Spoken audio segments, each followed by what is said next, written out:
You want to succeed in life by accomplishing goals, habits, feel good, have much better mental health. This one practice makes such a difference to avoid. Stop beating yourself up. My name's Steve. I'm a life coach, and so I really get an opportunity to see what works and what doesn't work. I read a lot, I study a lot, and I'm able to see which clients excel and which clients really struggle with their habits, goals, or just overall mental well-being. And one of the things that I notice, and is a challenge to get certain clients to overcome, is the beating themselves up. It is so deeply ingrained in us to beat ourselves up and to make ourselves feel bad. And it's a strategy that was used against us growing up. Our parents used it, our peers used it, our teachers used it, people in authority use it, even advertisers use it, politicians use it, finding a way to make ourselves feel badly about ourselves. If people can make us feel badly about ourselves using guilt and shame, then they can alter our behavior. We're more susceptible to their influence and to being controlled because it's painful to guilt and shame yourself. It hurts. It's like physical pain. And yet we do that to ourselves on an ongoing basis.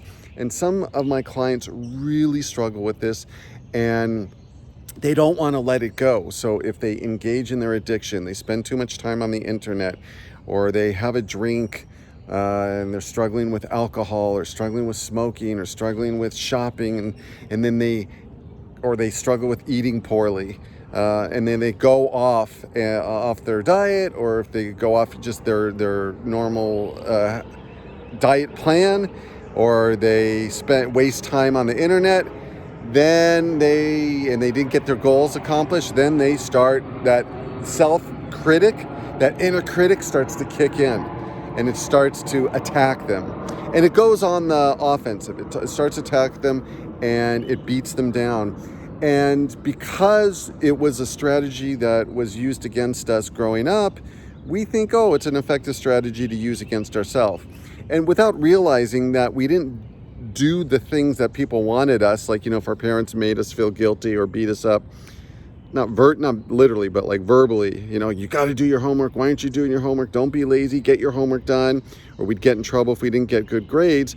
We would then engage in the behavior to avoid the negative repercussions. We'd engage the behavior because, oh, I enjoy learning. I enjoy going to the gym.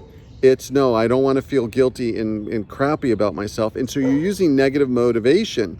And then you're associating negative motivation to these things that you say that you want to accomplish. And then you got to use force. You got to use pressure. You got to use guilt. You got to use shame. And it is exhausting, and it's not rewarding or fulfilling, because then you don't enjoy the activity. And what the people do is they beat themselves up as a way to make themselves feel less guilty. Or I engage in the behavior, but at least I'm beating myself up. If I beat myself up, it doesn't feel as bad. It's kind of like going to confession. I did something bad, and I'm going to confess my sins. And it's not a good strategy. My clients who, even though we're working through it, and some of them are making progress, but some of them are so attached to that modality of constantly that negative self-talk, making themselves feel terrible. They don't grow as fast.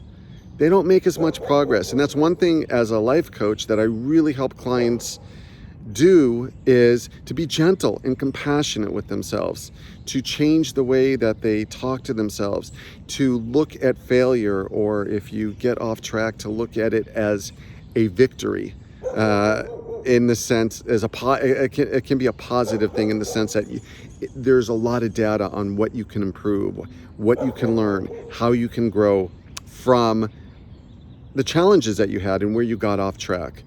So much more effective than to sit there and just dwell and feel crappy about yourself. It's like a science experiment.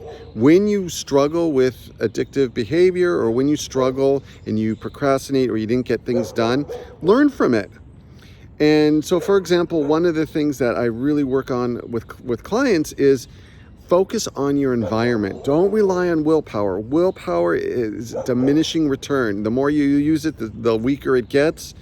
And William Baumeister wrote a great book on it called Willpower. And it's not what you want to rely on. What you want to rely on is environment. You know, for example, you want to get exercise, get a dog. You know, the dog needs to go out for 2 walks twice a day, at minimum 45 minutes each time.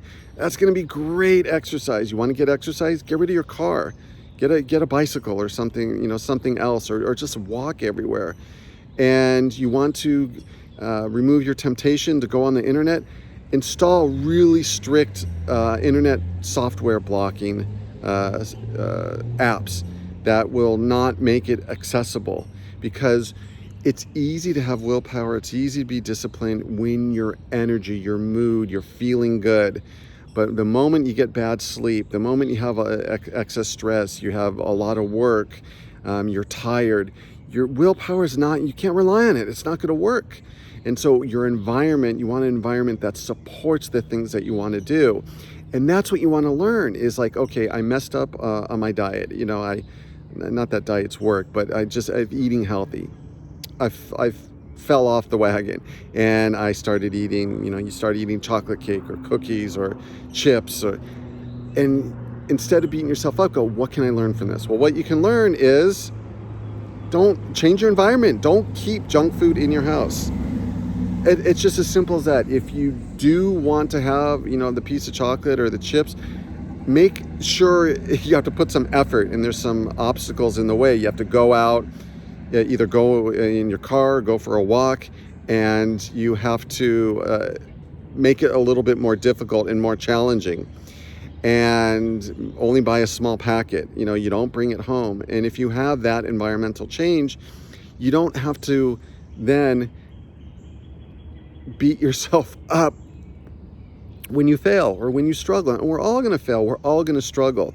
And no habit can be consistently maintained for a long period of time. You're going to have highs, you're going to have lows. And then the other thing is you want to be flexible. If you're having an off week, you're tired, you have people or family coming in and visiting, and you're not going to be as busy, adapt your habits. You know, bookmark your habits. Instead of saying I'm going to exercise or go to the gym for an hour, go for 10, 15 minutes or do a home workout or something. You know, keep it really simple. Go with the flow, be bendable, and learn from challenges instead of beating yourself up. It will absolutely, it's a game changer. It will set you free and you feel better about yourself. And then you have a positive association to the things that you want to accomplish. The clients that beat themselves up the most are the ones that stay the most addicted to whatever habit they're trying to avoid. And it's just not successful. And it's almost like that's a substitute. Instead of doing the things necessary to change their environment so that they are not tempted by their bad habits, they rely on beating themselves up, which allows them to keep the bad habit alive because they're not making that environmental change that's really going to make the difference. All right, thanks for tuning in. And if you want very affordable coaching, shoot me an email. It's in the description. Consultation is free with no obligation. First session, you get $20 off. And after that, it's extremely affordable. I have students that do coaching that can afford it. So yeah, shoot me an email, and please like, comment, and subscribe. And if you want to support the channel, there's a PayPal link to donate. This is my full-time career. I've been coaching people for 11 years now. And so you really get good at what works and what doesn't work.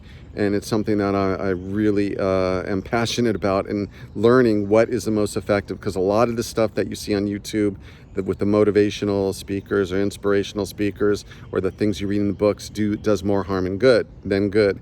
And really my focus in coaching is just contentment, because isn't that what we all want? We want to be at peace, we want to be content, and we want to enjoy our lives. And when you start realizing how little it takes to be happy and content, it sets you free, and you just at much more at peace, much calmer, more relaxed, and just more fulfilled.